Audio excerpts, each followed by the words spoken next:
ये दास्तान उन साहबी रसूल की जो ज़माने जाहिलियत में कुरैश के मशहूर पहलवान थे और इतने दराज कद थे कि जब मजमे में चलते तो ऐसा लगता कि कोई शख्स घोड़े पर सवार है।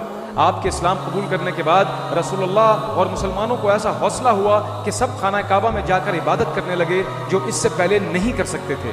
आपके बारे में रसूलुल्लाह सल्लल्लाहु अलैहि वसल्लम ने फरमाया कि आप जिस रास्ते से गुजरते हैं तो शैतान भी डर कर अपना रास्ता तब्दील कर लेता है। जी हाँ, ये बात हो रही है खलीफा इसानी अमीरुल मोमिनीन हज़रत उमर बिन खत्ताब रज़ियल्लाहु अन्हु की। आपने इस्लामी सल्तनत को 22 लाख मुरब्बा मील तक पहुंचा दिया था। आप ही ने सबसे पहले बैतुल मुक़द्दस को फतह करके इस्लामी सल्तनत में शामिल किया।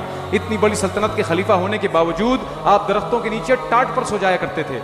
रात के अंधेरों में आप अपने कंधे पर सामान ज़रूरत को लाद कर ज़रूरतमंदों को उनकी ज़रूरत को पूरा किया करते थे। ये हज़रत उमर बिन खत्ताब ही थे जिन्होंने रोम और फारिस की सल्तनतों को हिला डाला था, जो ज़माने की सुपर पावर थी। रसूलुल्लाह ने फरमाया कि अगर मेरे बाद कोई नबी होते तो हज़रत उमर बिन खत्ताब होते।